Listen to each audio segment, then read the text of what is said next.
Assalamualaikum warahmatullahi wabarakatuh. Waalaikumsalam warahmatullahi wabarakatuh. Alhamdulillah wassalatu wassalamu ala asyrafil khalqillah Sayyidina wa maulana Muhammad ibn Abdillah wa ala alihi wa ashabihi wa man tabi'ahu wa nasarahu wa wala wa la hawla wa la quwwata illa billah, amma ba'd. Hadirin jemaah Majelis Ta'lim Masjid Al-Inayah yang saya muliakan, semoga kita semua dimuliakan oleh Allah Subhanahu wa taala. Amin ya rabbal alamin. As-shaimin was-shaimat, hadirin dan hadirat, wabil khusus pimpinan Masjid Al-Mukarram Bapak Herman dan Al-Mukarram Al-Ustaz Abdus Salam, serta para pengurus yang lain, juga tokoh masyarakat, para hujjaj, bapak-bapak remaja dan adik-adik sekalian. Syukur alhamdulillah pada subuh menjelang pagi ini kita mulai kumpul untuk mengikuti pengajian di bulan Ramadan. Mudah-mudahan kehadiran kita tidak disia-siakan oleh Allah.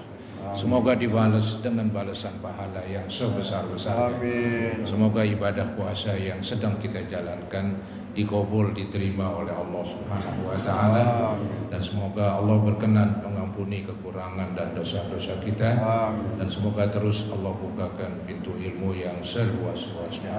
Amin ya rabbal alamin. Hadirin, pagi hari ini merupakan pertemuan perdana ya. Kita kumpul di bulan Ramadan di subuh menjelang pagi untuk mengisi waktu kita di bulan Ramadan ini dengan yang terbaik, yaitu mengikuti pengajian. Mudah-mudahan Allah Subhanahu wa taala membalas kepada kita dengan balasan pahala yang sebesar-besar. Amin ya rabbal alamin. Hadirin, saya ingin berbicara tidak keluar dari masalah puasa ya. Jadi puasa yang sedang kita jalankan ini ya sudah hampir sepertiga lebih ya. Ya, ini hari berapa ini? Ke-11. Oh iya. Jadi sepertiganya saudara-saudara telah kita lalui. Ya, tinggal 2/3 lagi. Yang pokok tetap bertahan dan tetap semangat ya. Jangan bubar di tengah jalan. Nah, kali juga ya udah capek begitu, udah 10 hari pengen berhenti dah dari puasa. Oh nggak bisa saudara-saudara ya. Ini hal yang wajib, ini bukan hal yang sifatnya anjuran ya. Kalau puasa sunat Anda boleh maju, boleh mundur. Tapi kalau puasa Ramadan ada semacam yaitu kemestian. Jadi mesti seorang muslim yang akil balik, tidak ada halangan, wajib untuk berpuasa. Dan puasa Ramadan adalah salah satu rukun ya, rukun Islam kita ya. Kan rukun Islam itu 2 kalimat syahadat, kemudian sholat ya. Nah diantaranya ini puasa saudara-saudara. Jadi puasa salah satu rukun Islam yang merupakan salah satu sendi dan tiang agama. Nggak boleh kita robohkan dengan cara tidak melaksanakannya. Jadi wajiblah kita laksanakan. Bahkan sering saya katakan, laksanakanlah puasa dengan senang hati ya, laksanakan puasa dengan gembira. Yang ditimbulkan di dalam pikiran dan di dalam hatinya rasa senang. Itu aja para hadirin. Itulah kunci supaya kita bisa melaksanakan puasa dengan senang hati, dengan gembira. Yaitu ada di pikirannya juga demikian, yaitu rasa senang dengan ibadah puasa. Jangan ada di pikirannya itu kebencian, kesel, dongkol dengan ibadah puasa, marah begitu. Itu buruk sekali. Itu bukan sifat orang Islam. Apalagi memang kalau ditinjau dari segi akal sehat, ditinjau dari segi agama, ya memang puasa menguntungkan. Memang kalau dilihat dari hawa nafsu, ya puasa itu membuat kita jadi serba terbatas. Makan kita dibatasin, gerak kita dibatasin, tenaga kita dibatasin gara-gara puasa. Ya mungkin wajarlah orang berpuasa tenaganya terbatas ya. Ya maklum orang gak makan gak minum ya wajar. Masih orang puasa gagah banget begitu. Jangan-jangan malah gak puasa kali. Orang puasa ya terbatas lah kekuatannya, wajar. kita enjoy aja begitu. Kita nikmatin aja itu puasa. Jadi puasa saudara-saudara menguntungkan kita. Jadi nafsu berontak kalau diajak puasa. Nafsu kesel, tapi toh ketika kita tekan itu nafsu, ketika kita kalahin itu nafsu, kalah dia gitu. Walaupun peranan nafsu pada manusia begitu kuat, ya terjadinya kekacauan di muka bumi ini. Itu kan diantaranya gara-gara hawa nafsu. Ya, seorang laki-laki memperkosa seorang perempuan misalnya. Nah ini gara-gara hawa nafsu. Nafsu seks tidak bisa dikendalikan, nafsu birahi nggak bisa diatur begitu. Akhirnya diperbuat sembarangan. Seseorang pengen nafsu jadi orang kaya, mau hidup mewah tapi kerja santai begitu. Ini juga dorongan hawa nafsu, akhirnya dia merampok, membegal, mencuri dan sebagainya. Walhasil nafsu ini saudara-saudara yang membuat kekacauan di muka bumi. Nah, agama Islam mendidik kita melalui puasa, hendaklah kita bisa mengendalikan hawa nafsu ya. Dan nafsu bisa dikendalikan walaupun dia istilahnya begitu galak, nafsu begitu sengit, mendorong manusia untuk berbuat jahat ya. Innan nafsa la'ammaratun bisu. Begitu kata Allah. Sesungguhnya nafsu itu selalu memerintahkan yang buruk-buruk ya. Ada seorang ulama ya, Syekh Imam Busiri, yang mempunyai syair Ya Rabbi bil Mustafa itu ya, dia pernah mengatakan wa nafsu katifli intuhmilhu syabba ala hubbir radha wa intabtinhu yanfatimi. Nafsu itu bagaikan anak kecil. Nafsu bagaikan anak kecil ya. Kalau dibiarkan netek terus. Itu nafsu begitu, anak kecil begitu, sama aja percis nih berdua ini. Jadi nafsu diumpamakan seperti bayi yang sedang nete. Kalau nggak disapi, nete terus. Nafsu begitu juga, nggak disapi, ya udah aja ngesruk, udah aja terus ngaco saudara-saudara. Mau ini diturutin, mau itu diturutin, mau apa aja diturutin. Sama seperti bayi yang sedang nyusu, nggak disapi, nyusu terus. Tapi katanya wa intabtinhu yanfatimi.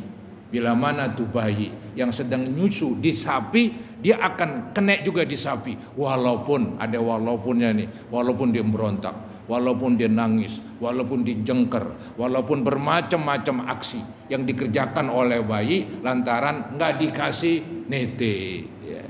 Jadi begitu. Tapi akhirnya kalah juga.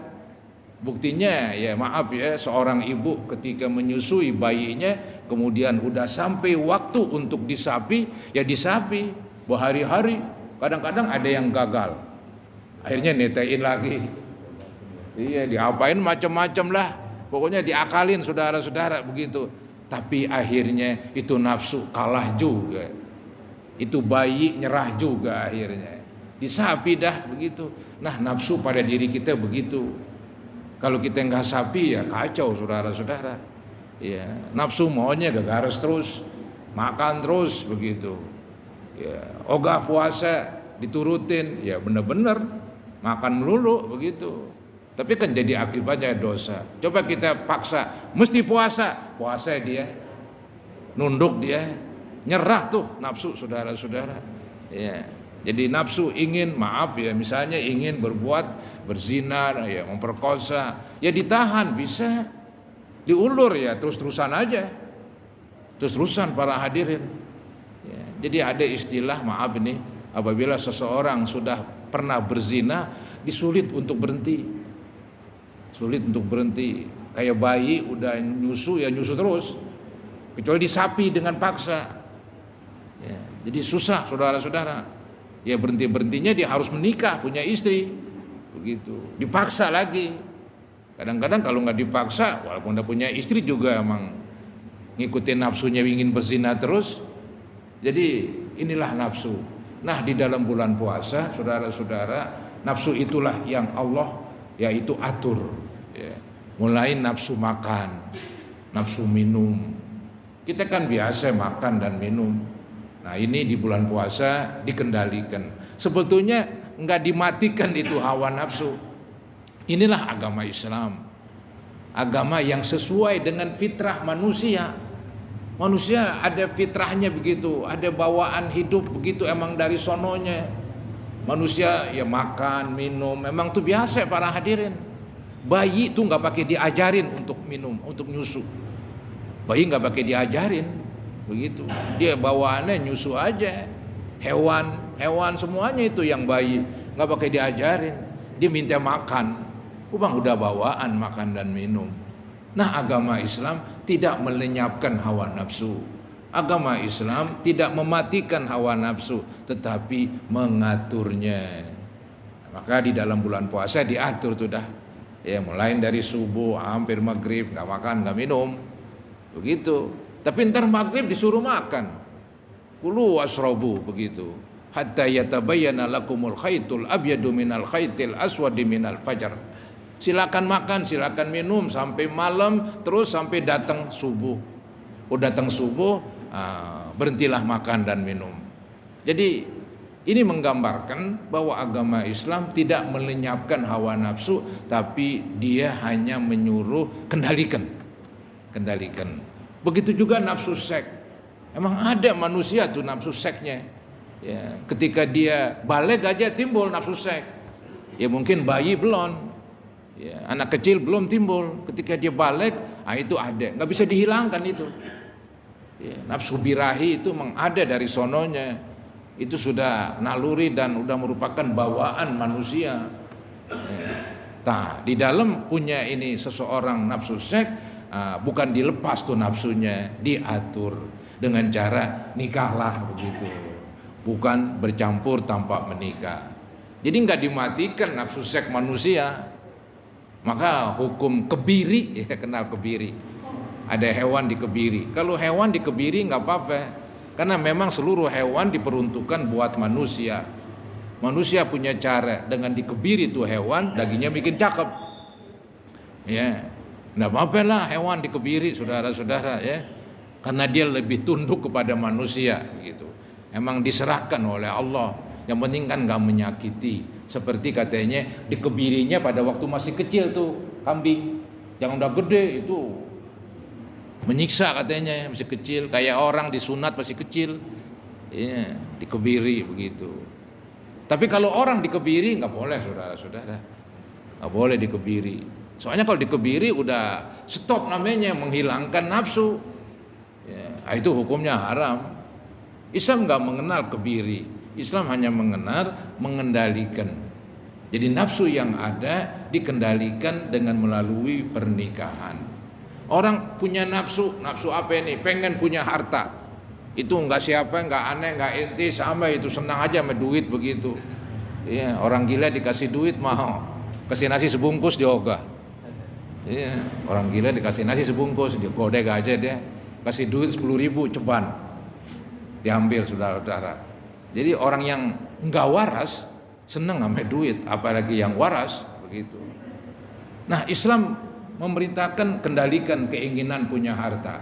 Yang haram jauhin, yang halal silakan ambil. Nah, itulah saudara-saudara, mengendalikan hawa nafsu.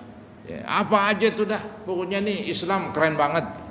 Ya, dia bukan melenyapkan hawa nafsu, tapi mengendalikan, bukan melepas sama sekali. Udah dilepas tanpa kendali, hancurlah dunia ini, kekacauan di sana sini. Ya. Kalau istilahnya hawa nafsu dilepas, kekacauan di sana sini para hadirin. Maka tuh dunia ini walaupun yang bukan beragama Islam, dia juga buat peraturan. Buat peraturan tujuannya diantaranya mengendalikan nafsu manusia. Maka dibuatlah peraturan nggak boleh mencuri ditangkap penjara begitu. Jadi mau nggak mau tuh manusia kok kadang mencuri. Itu peraturan manusia. Nah, peraturan Allah lebih bagus, lebih canggih, karena dia nggak ngambil kepentingan, nggak ngambil manfaat. Allah kan udah maha kaya. Ketika membuat peraturan yang namanya syariat, itu nggak ngambil keuntungan. Tapi manusia kan lain pemikirannya. Jadi sebetulnya dunia ini sepakat sebetulnya bahwa nafsu itu mesti diatur. Ya, cuman ada yang mengatur dengan cara dunia begitu, peraturan dunia. Akhirnya ya begitulah, nggak efektif kasarnya. Nah, ada peraturan agama begitu. Cuman peraturan agama banyak yang tidak dilaksanakan. Akhirnya ya nggak efektif juga. Maka terjadilah apa yang terjadi. Kita sering dengar di sana sini ada pemerkosaan, sana sini ada perampokan, sana sini ada pembunuhan, di sana sini ada tawuran, ada perkelahian, begitu. Jadi saudara-saudara, dunia ini kacau ya. Kalau nggak pakai peraturan, ya, manusia berusaha membuat peraturan. Walaupun ada peraturan yang paling bagus adalah peraturan Allah Subhanahu wa taala. Umat Islam di Indonesia ini maaf ya, kita ngikuti peraturan yang sifatnya masalah keluarga itu mengikuti peraturan agama lah. Yang istilahnya lagi ibadah ya, itu ngikutin peraturan agama. Tapi yang berkenaan dengan kenegaraan, dengan muamalat, itu ada yang ngikutin, ada yang kagak itu. Jadi terjadilah apa yang terjadi saya bilang tadi. Yang penting saudara-saudara, ibadah puasa adalah ibadah yang bagus untuk menggembleng manusia supaya hidup teratur. Maka bolehlah saya katakan di dalam ibadah puasa ada disiplin. Ya, disiplin makan. Kapan kita berbuka? Nggak sembarangan berbuka, walaupun makanan sudah disediakan. Kalau belum maghrib, ya nggak makan, bukan main. Disiplinnya itu orang yang berpuasa. Nah, puasa mendidik kita untuk hidup berdisiplin. Ya, disiplin itu kan terikat dengan peraturan. Ya, kalau orang terikat dengan peraturan, ini insya Allah hidupnya berkah, istilah saya itu, membawa kebaikan. Kebalikannya orang hidup tanpa peraturan, ya begitu. Jadi dia ngikutin kemauan dirinya, apa aja lah yang dia ingin kerjakan dikerjakan, enggak ngikutin peraturan agama dan enggak disiplin. Ya akhirnya hidupnya tidak membawa kebaikan di dunia, apalagi nanti di akhirat. Jadi puasa mendidik kita menjadi orang yang berdisiplin. Jadi dengan demikian saudara-saudara, puasa itu bagus. Puasa itu bukan jelek. Maka tadi saya bilang, lihatlah dari sudut agama, bahkan lihatlah dari sudut akal sehat. Secara akal sehat puasa itu bagus, saudara-saudara, nggak ada jeleknya. Ya tadi saya bilang kalau dari segi nafsu memang demikian, nggak ada bagusnya lah agama. Selalu berseberangan antara agama dengan hawa nafsu. Tapi puasa ini kalau ditinjau dari segi agama, dari segi yaitu akal sehat, dia banyak keuntungannya. Ya, di antaranya tadi yang telah saya sebutkan. Bahkan yang pernah saya sebutkan, puasa membentuk orang supaya menjadi orang yang pantang menyerah, alias ulet. Ya. Anda dan saya bisa merasakan tuh lagi puasa, walaupun lapar dan haus, istilahnya ya leher kering mencekik, perut kosong melilit, tetap kita bertahan. Alangkah gigihnya orang yang berpuasa. Ditambah matahari terik ya, panas, begitu panas, tetap aja dia bertahan. Ini menggambarkan orang yang berpuasa begitu gigih, pantang menyerah dan ulet. Hebat saudara-saudara ini puasa ini. Nah, jadi dari puasa itu kita dididik menjadi orang yang ulet. Ulet itu pantang menyerah, sungguh-sungguh, maka kalau itu dipakai dalam kehidupan, maka kehidupannya akan berhasil. Apapun profesinya begitu, entah dia mahasiswa, pelajar, pedagang, buruh, petani, peternak, penjual jasa, itu keberhasilannya ditentukan diantaranya oleh keuletan. Kalau orang ulet, insya Allah dapat. Kalau enggak ulet, ya beratlah begitu. Kalau ulet ya istilahnya enggak banyak dikit dapat. Disungguh-sungguh soalnya. Tapi kalau enggak ulet, udah ogah aja. Ya untuk bekerja, apa yang dibilang ya kerja capek, gua gak ada begitu. Udah dagang aja dah, dagang dah tuh dah. Kujanan, kujanan gua gak. Enter panas banget ya, gua gak. Panas banget dagang begini. Suruh kerja ya, gue disuruh-suruh sama atasan. Akhirnya ini enggak. Hidup begitu saudara-saudara. Itu agama membenci itu. Dia nih urusan dunia kagak, urusan agama kagean lagi. Begitu aja hidupnya, luntang lantung, nggak ada arah, nggak punya arah hidup begitu. Karena orangnya nggak ulet. Padahal puasa didik kita jadi orang ulet. Ya, itu nampak sekali para hadirin bahwa orang puasa giginya setengah mati itu. Lihat aja dari subuh hampir jam maghrib jam 6-an baru makan baru minum begitu. Dikerja lagi, panas-panas lagi, dibertahan. Bisa itu, bisa saudara-saudara. Ya. Istilahnya nggak ada yang gagal puasanya walaupun sambil kerja. Nah ini menggambarkan hebat sekali nih puasa mendidik kita supaya jadi orang yang ulet. Maka anda, saya, semuanya itu orang Islam pengen sukses, pengen berhasil. Salah satu kuncinya yaitu keulatan. Ya, pantang menyerah, mau capek begitu. Walaupun banyak rintangan dihadapin. Nah ini hebatnya puasa mendidik orang supaya ulet. Juga puasa mendidik seseorang supaya yaitu jujur. Orang yang puasa sih bang paling jujur udah. Makanan, minuman di rumah banyak. Ya, dia nggak makan, nggak minum bukan kekurangan makanan, kekurangan minuman. Ada di rumah udah siap. Ya, orang nggak ada juga nggak ngelihat tapi nggak dimakan. Nah inilah kejujuran orang yang berpuasa kepada Allah. Hebat sekali saudara-saudara. Praktek puasa merupakan praktek kejujuran. Ya, jadi kejujuran ini ya zaman sekarang ya susah lah, mahal begitu. Tapi agama Islam mendidik terus supaya umat Islam menjadi umat yang jujur melalui ibadah puasa. Ya. Begitu jujurnya tuh orang yang berpuasa sehingga orang Islam hebat sekali dididik. Ya. Nah inilah saudara-saudara, maka tuh saya bilang ibadah yang Allah perintahkan di situ banyak nilai-nilai. Ibadah yang Allah perintahkan di situ banyak keuntungannya. Buat siapa? Bukan buat Allah. Allah Maha Kaya. Kita ibadah, Allah nggak untung, nggak jadi hebat Allah. Kita nggak ibadah, kita ngelawan, kita kafir, Allah nggak jadi rugi. Jadi keuntungan dan kerugian kembali kepada kita. Ya. Maka saudara-saudara tetap bertahan dengan ibadah puasa ini. Ya. Jadi puasa indah, puasa nikmat, puasa bagus, puasa banyak manfaatnya. Itu tuh kudunya yang ditaruh di pikirannya. Jangan yang ada di pikirannya, aduh mulu dah. Aduh puasa lemes nih. Aduh haus nih. Aduh lapar nih. Aduh mulu begitu. Ini ngeres saudara-saudara ya. Yang begini jadi nggak enak puasa. Ya. Pokoknya puasa asik-asik sudah yang kita ingat bermanfaat, yang kita ingat menguntungkan. Jadi kita girang kita puasa.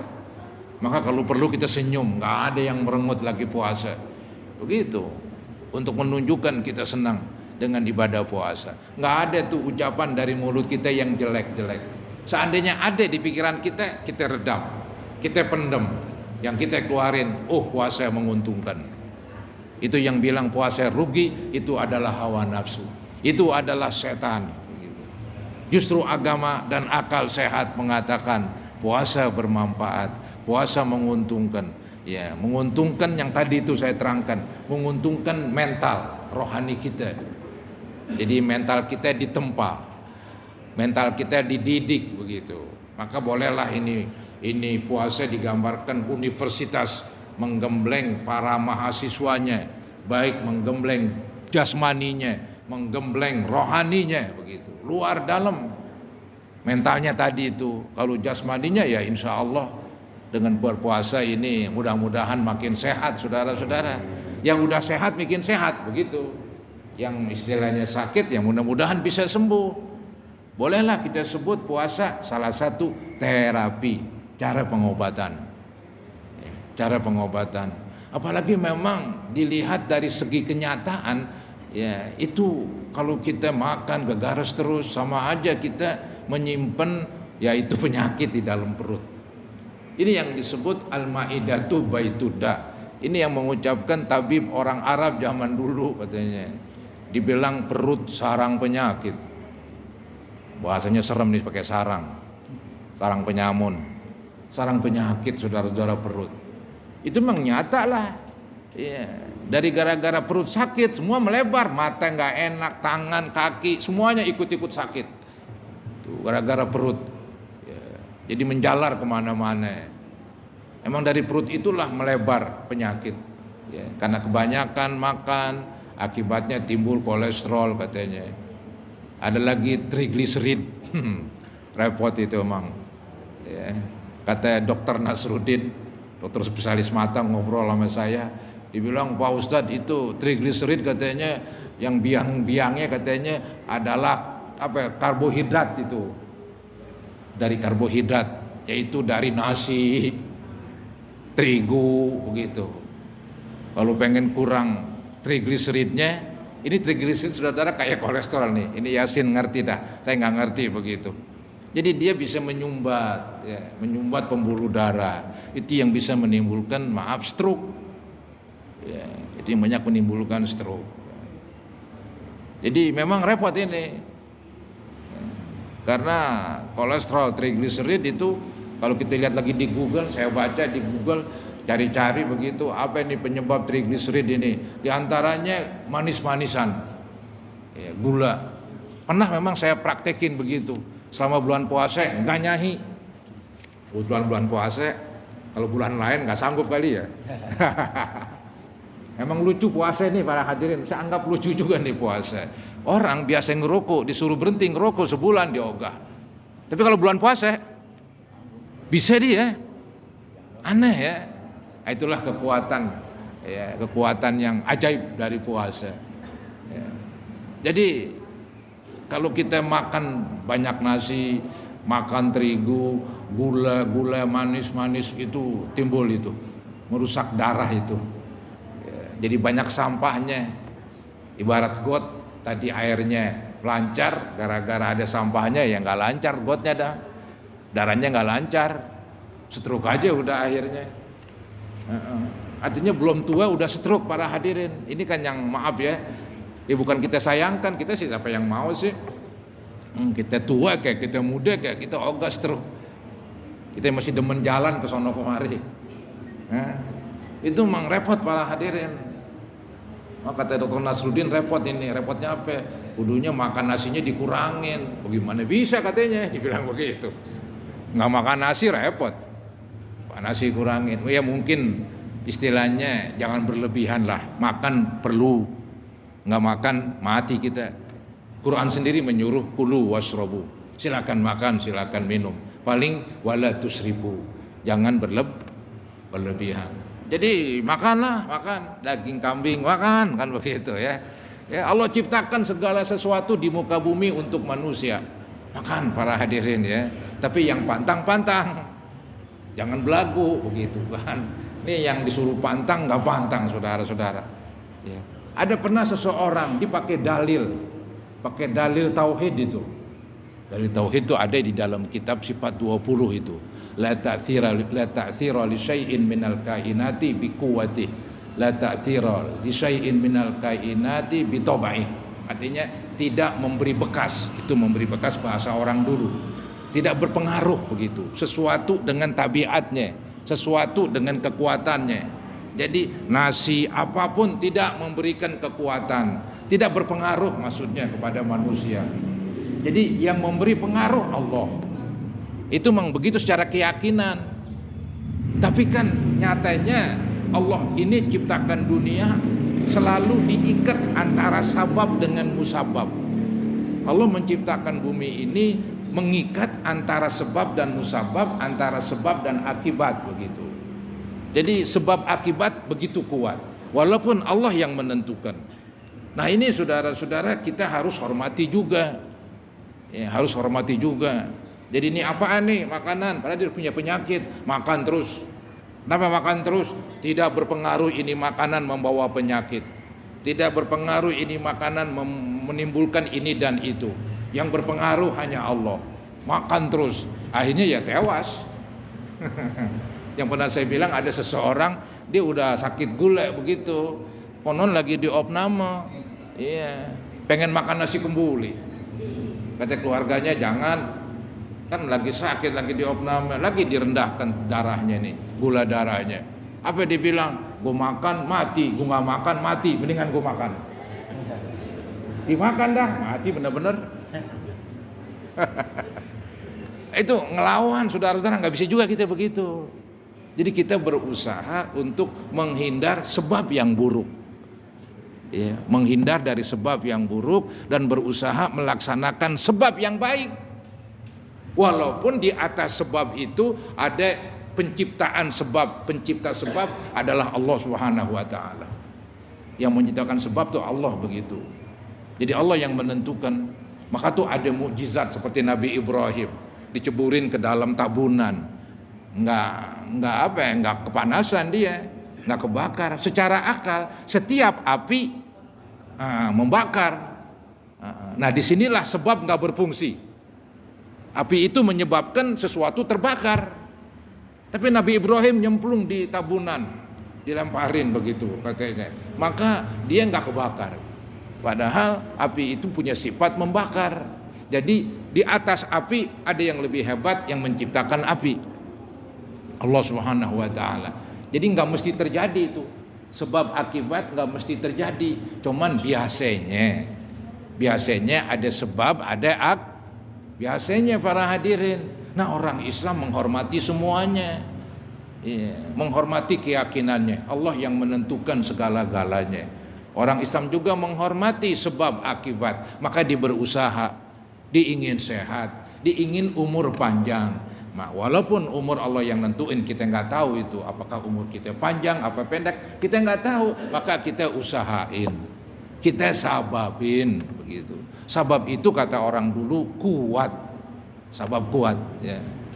Jadi istilahnya saudara-saudara bahwa kehidupan ini ya perlulah dengan sebab. Tanpa sebab ya susah didapat hasilnya. Ya, orang itu sehat karena dia berusaha hidup sehat. Orang itu punya duit karena dia berusaha nyari rezeki. Dapat ya, nggak banyak dikit dapat. Gitu. Jadi ini hebatnya ya usaha saudara-saudara. Nah, puasa salah satu usaha supaya badan kita jadi sehat. Tapi ingat itu bukan tujuan, ntar berbahaya lagi. Kan ada hadis man shoma ramadhana imanan wa ihtisaban ghufirallahu ma taqaddama min dzambi. Siapa-siapa yang berpuasa Ramadan imanan, dia meyakini iman. Kata ulama ini bukan iman al-iman billah, percaya kepada Allah, kita sudah percaya. Jadi imanan ini meyakini pahala puasa besar begitu. Imanan. Wahtisaban, dia puasa ikhlas, nggak ada tujuan ini dan ono. Termasuk nggak ada nih gue nih puasa dengan tujuan diet, nggak bisa begitu, jelek, merusak pahala puasa. Dia puasa karena Allah, tapi otomatis puasa itu memberikan manfaat tanpa diniatin, tanpa dituju, tetap itu puasa memberikan manfaat. Yang tadi saya bilang manfaatnya yaitu orang tambah sehat. Ini yang disebut sumu tasihu. Puasalah kamu menjadi sehat. Jadi kesimpulannya saudara-saudara, puasa menguntungkan kita. Puasa bermanfaat buat kita. Maka ayo kita terusin puasa kita. Jangan berhenti, jangan ya patah semangat, apalagi bubaran di tengah jalan, tetap semangat kita berpuasa sehingga kita bisa merampungkan ibadah puasa 1 bulan penuh. Dan mudah-mudahan Allah Subhanahu wa taala memberikan keredoannya kepada kita sekalian, dan semoga Allah berkenan memberikan umur panjang kepada kita dan juga kesehatan badan dan murah rezeki dan gampang segala urusan kita. Amin ya mujibas sailin. Hampir 3/4 saya ngomong nggak berhenti, cuman nggak ada airnya nih, tenggorokan aus. Herman nggak sediain air nih. Belakang banyak katanya. Iya. Ngap-ngap dah. Ya, orang terbatas para hadirin. Nggak ada yang kuat, nggak ada Superman. Itu cuma nama doang Superman katanya. Orang nggak ada yang super, orang semua lemah. Ya. Wa kanal insanu dha'ifa, begitu kata firman Allah itu.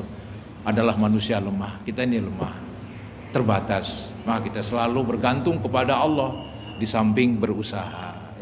Ya mudah-mudahan apa yang saya sampaikan ada manfaatnya buat saya dan buat kita sekalian. Amin ya rabbal alamin.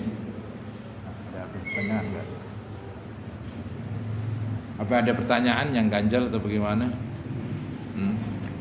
Itu tadi baru cerita tentang manfaat puasa itu. Ya nanti hari Rabu yang akan datang kalau kita bisa lanjutkan kita lanjutkan. Ya. Pengen kupas puasa aja para hadirin, biar lepek dah, ya, biar mantep gitu.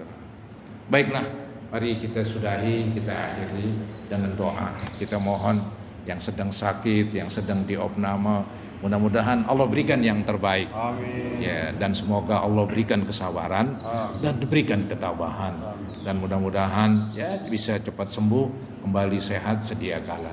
Dan semoga yang sudah wafat, khususnya ibu bapak kita, juga guru-guru yang berjasa, mertua ya, dan mungkin anak-anak kita yang sudah wafat, ya semoga Allah ampuni mereka.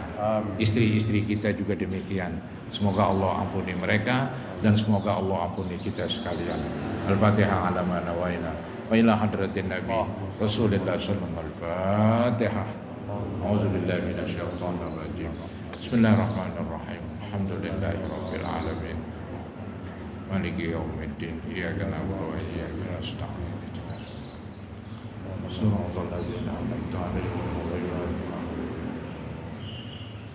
Astaghfirullahaladzim. Astaghfirullahaladzim. Astaghfirullahaladzim. Allahumma salli ala sayyidina Muhammad wa ala ali sayyidina Muhammad wa sallim tasliman katsira walhamdulillahi rabbil alamin.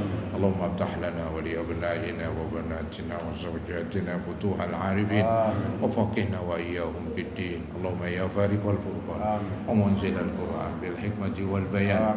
Barik Allahumma lana fi syahri Ramadan. Barik Allahumma lana fi syahri Ramadan. Wa a'idhu Allahumma alaina sininan ba'da sinin wa awaman ba'da awam, zaidin la muntaqisin, radin ghairu sakhidin, mujtami'in la mutafarriqin, maqbulin la matrudin, wa ala ta'atika a'inna ya arhamar rahimin. Allahumma innaka afuwun tuhibbul afwa fa'fu anna. Rabbana ighfir lana wa liwalidina warhamhum kama rabbawna shighara. Li jami'il muslimin wal muslimat wal mu'minina wal mu'minat al ahya'i minhum wal amwat. Rabbana atina fid dunya hasanah wa fil akhirati hasanah wa qina azabannar. Sallallahu alaihi wasallam Muhammadin wa ala alihi wa sahbihi wa sallam. Alhamdulillahi rabbil alamin. Kurang lebihnya mohon maaf. Assalamualaikum warahmatullahi wabarakatuh.